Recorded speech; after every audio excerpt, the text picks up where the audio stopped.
BJP के खिलाफ उनका खुद का वोट बैंक यानी कि अपर कास्ट, ऊंची जाति, वो लोग विरोध में उतर गए हैं। कैसे यूजीसी ने योगी सरकार को हिला दिया है, चुनावों से पहले खेला हो गया है। ये पूरा विवाद क्या है, रिमझिम के 5 पॉइंट्स में आप समझिए। सबसे पहला पॉइंट यही है कि बीजेपी के खिलाफ ये ऊंची जाति क्यों उतर गई है। दूसरा है कैसे यूजीसी ने पूरी की पूरी योगी सरकार को हिला दिया है। तीसरा है बीजेपी का खुद का वोट बैंक ही उनके खिलाफ हो गया है, यानी जिन लोगों ने उनको वोट देके सत्ता में बिठाया आज वही लोग उनके खिलाफ हैं। और देखिए आगे किस तरीके से चौथे पॉइंट में यूपी में शंकराचार्य विवाद से एक तरीके से पूरा माहौल गंभीर हो गया है। पांचवा है चुनावों से पहले ये कौन सा खेला हो गया है, ये पूरा विवाद क्या है, सब कुछ आसान भाषा में। ये लो भेज दो मोदी को, दे दो ये दे दो मोदी को, ठीक है। ये हालत कर दी है हमारी, वो जो है वो एक बड़े आंदोलन, ये हालत कर दी, नंगा कर दिया सवर्णों को क्या। हम मोदी सरकार को वोट नहीं देंगे, हम मोदी सरकार को वोट नहीं देंगे, कसम खाते हैं, हम सभी कसम खाते हैं। मोदी सरकार मुर्दाबाद। नमस्ते, मेरा नाम रिमझिम जेठानी है और आप मेरा शो रिमझिम के 5 पॉइंट्स देख रहे हैं। इस वक्त यूपी की राजनीति में सबसे बड़ा झटका बीजेपी को ही लगा है, क्योंकि अपनी ही सरकार के जो लोग हैं, अपने ही नेता जो हैं, वो खुद बीजेपी के लोग उन्हीं के खिलाफ हो गए हैं। यूजीसी के नियमों में बदलाव किया सरकार ने, उसके बाद अभी जो अपर कास्ट है, अगड़ा जाति है, ऊंची जाति है, वो बीजेपी के खिलाफ हो गई है। बीजेपी सवर्ण सांसदों को चूड़ियां भेजी गई। ये देखिए साइड में मैं आपको वीडियो बता रही हूँ कि यहाँ तक बात बढ़ गई है कि खुद बीजेपी के जो नेता हैं वो अपने ही सवर्ण सांसदों को चूड़ियां भेज रहे हैं। भेजने वाले भाजपा किसान नेता हैं, गौरक्षा दल के अध्यक्ष हैं। भाई ये सब तो एक होते हैं ना, लेकिन अभी अपनी ही सरकार के खिलाफ उतरे हैं। देखिए तस्वीर में आपको दिखा रही हूँ। अब आगे बढ़ते हैं कि कैसे नारे लग रहे हैं कि अब मोदी योगी बीजेपी को हम वोट नहीं देंगे, अब हम बीजेपी को नहीं जितवाएंगे, हमने विधायक मंत्री बनाया, अब इन लोगों को ये राजनीति छोड़ देनी चाहिए। फिर आगे ये भी नारे लग रहे हैं कि प्रधानमंत्री गद्दी छोड़ो, अभी तो ये अंगड़ाई है, आगे और लड़ाई है। इस तरीके से नारे लगा रहे हैं खुद बीजेपी वाले। कुमार विश्वास का तंज आता है कि मैं अभागा सवर्ण हूँ, मेरा रोया रोया उखाड़ लो, मतलब वो भी यूजीसी के खिलाफ बोल रहे हैं। और अभी तक आपको पता है कि बीजेपी में 4 बड़े इस्तीफे हो गए हैं। सबसे पहले आया बरेली के सिटी मजिस्ट्रेट अलंकार अग्निहोत्री का, आपने सोशल मीडिया पर न्यूज़ चैनल्स पे देख लिया होगा। ये खुद ब्राह्मण वर्ग से पीसीएस अफसर हैं अलंकार। फिर दूसरा आता है भाजपा युवा मोर्चा नोएडा महानगर के जिला उपाध्यक्ष राजू पंडित का। फिर उसके बाद आता है रायबरेली में भाजपा किसान मोर्चा के मंडल अध्यक्ष श्याम सुंदर त्रिपाठी का।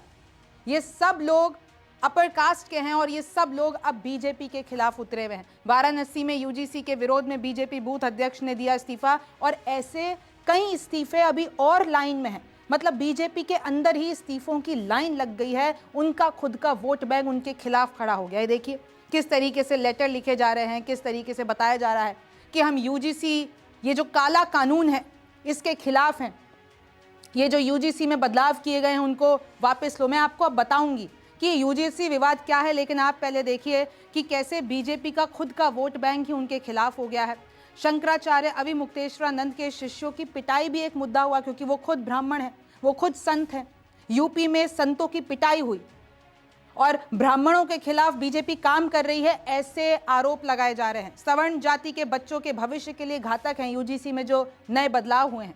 वाराणसी में नारेबाजी हो रही है कि हमारी भूल कमल का फूल, पुलिस से झड़प हो जाती है, इस तरीके से नारे लग रहे हैं। मेरठ के राजपूत बोल रहे हैं कि जब तक कानून वापस नहीं होगा हम बीजेपी को वोट नहीं देंगे। सोचिए, राजपूत वोट बैंक तो बीजेपी का है, लेकिन वो कह रहे हैं कि नहीं, हम नहीं देंगे मोदी को वोट, हम नहीं देंगे योगी को वोट। ये साइड में मैं आपको तस्वीरें भी बता रही हूँ।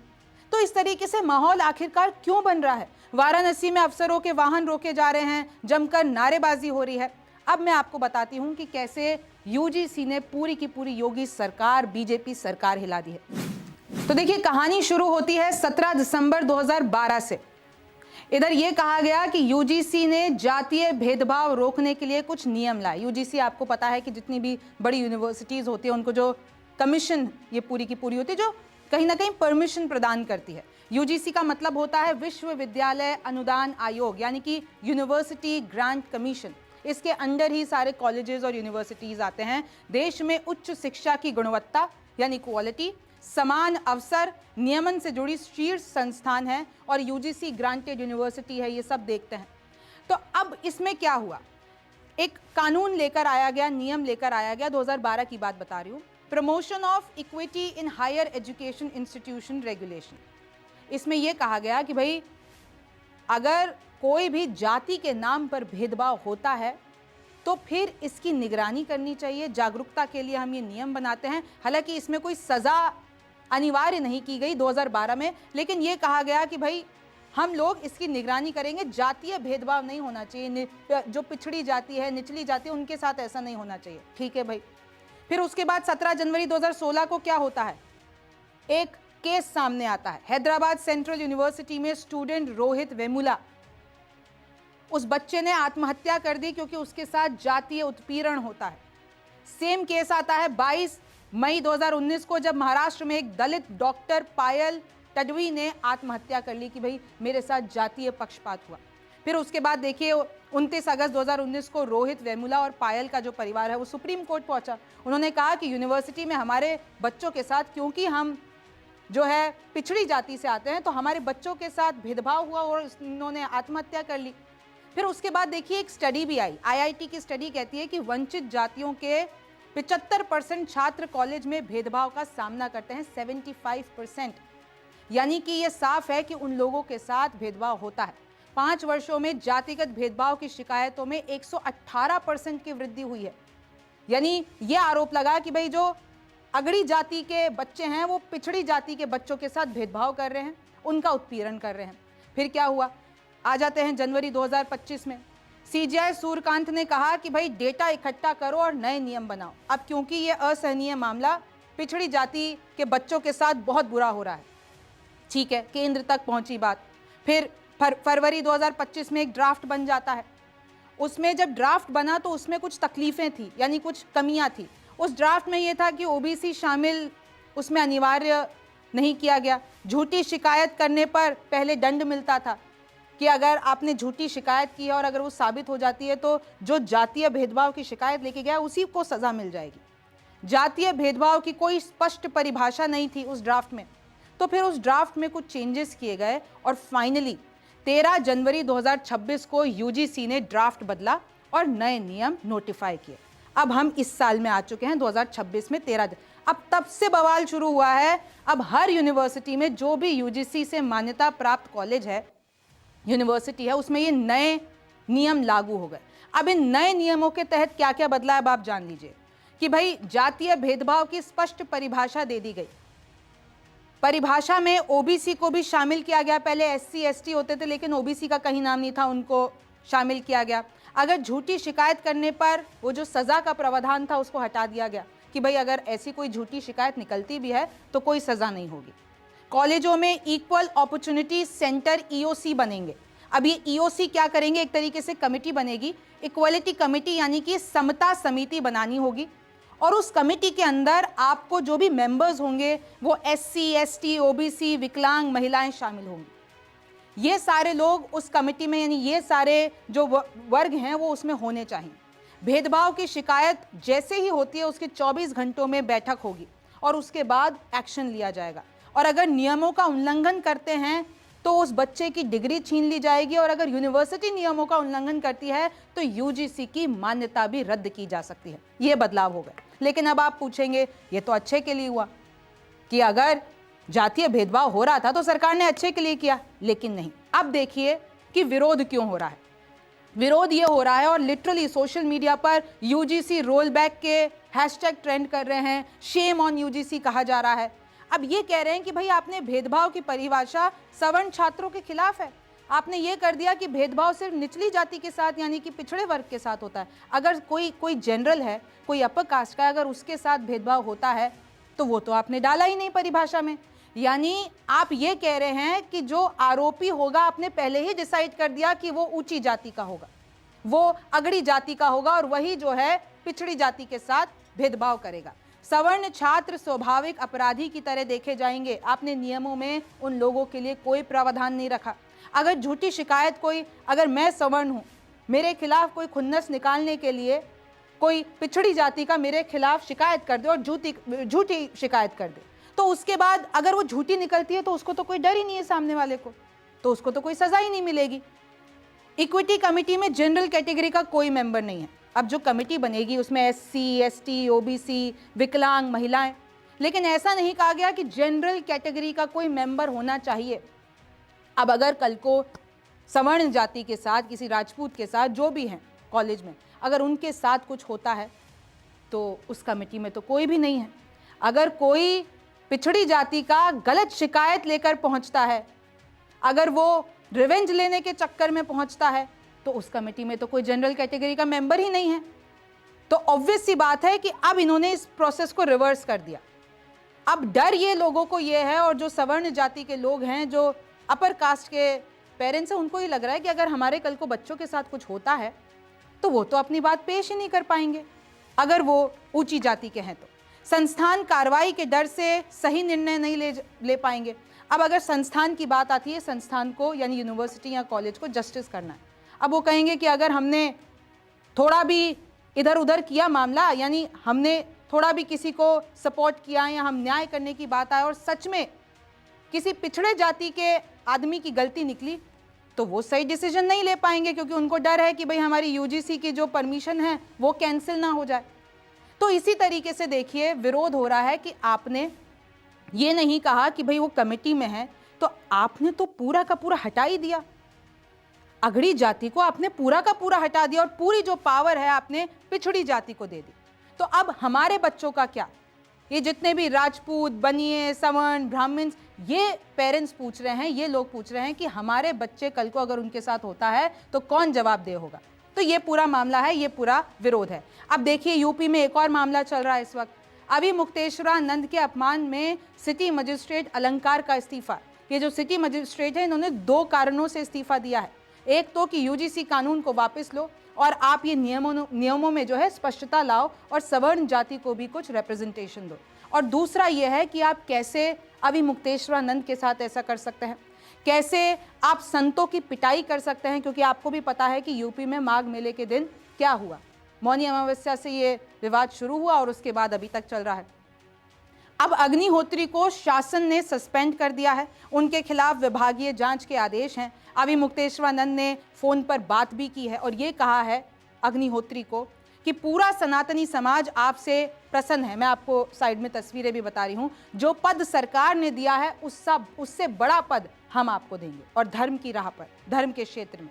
इनफैक्ट अग्निहोत्री ने अपनी सरकारी गाड़ी वापस कर दी, अपना सरकारी आवास खाली कर दिया रातों रात। ये तस्वीरें देखिए, प्राइवेट गाड़ी से वो चले गए अपना सरकारी आवास छोड़कर। वो कह रहे हैं कि भाई मैं DM से मिलने गया लेकिन मुझे मिलने नहीं दिया गया, तो वो कलेक्ट्रेट के बाहर धरने पर बैठ गए। ये तस्वीरें आप देख सकते हैं। शाम को वो ये भी आरोप लगा रहे हैं कि DM आवास में मुझे 45 मिनट बंधक बनाकर रखा, मुझे मिलने नहीं दिया गया, मुझे छोड़ा नहीं।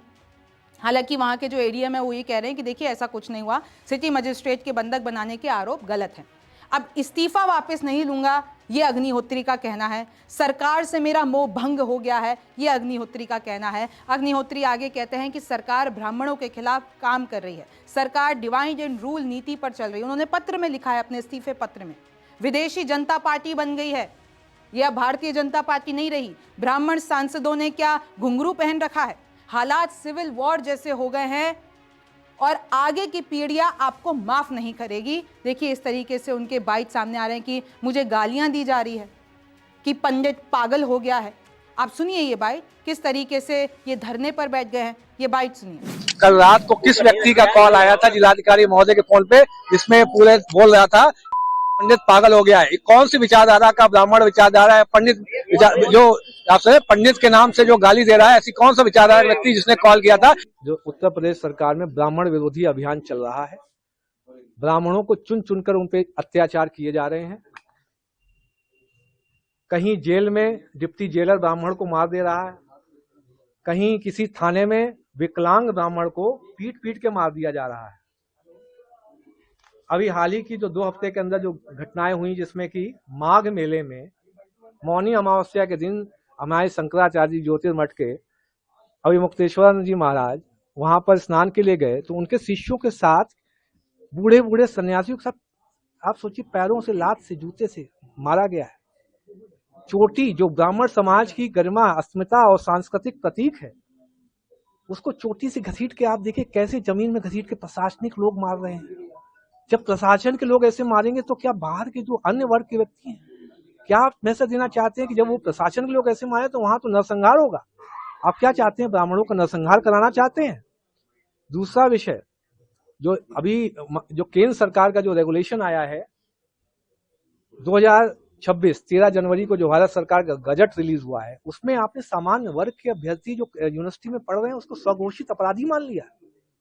मतलब आपका बेटा या बेटी वहां पढ़ रहे होंगे, उनपे कोई भी फर्जी शिकायत लगा देगा ये हमसे भेदभाव कर रहा है, और समता समिति उसका शोषण करेगी। बेटा होगा, मान लिया आपका अच्छा पढ़ाई कर रहा है, उस पर एक फर्जी आरोप लगा के शोषण चालू हो जाएगा।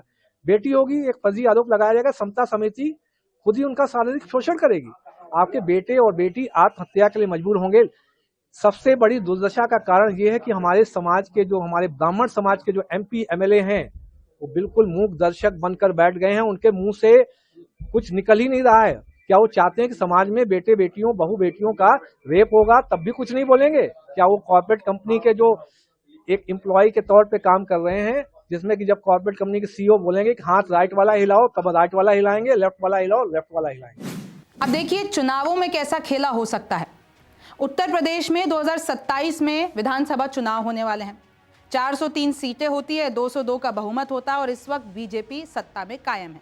अगर मैं आपको पिछले बारी के नतीजे भी बता देती हूं तो एनडीए ने 273 सीट्स जीती, इंडिया गठबंधन ने 125 और अदर्स के खाते में आई 5 सीटें। लेकिन अब आपको यह भी जानना चाहिए कि यूपी में किस तरीके से पॉपुलेशन कास्ट बेस्ड डिवाइडेड है। भाई यूपी की अगर बात करते हैं 2011 के सेंसस के हिसाब से तो ओबीसी हैं 40 से 50%, एससी और दलित हैं 20 से 21%, जनरल और फॉरवर्ड कास्ट 18 से 20%, और यही 18 से 20% का जो वोट बैंक है ना, वो बीजेपी का है।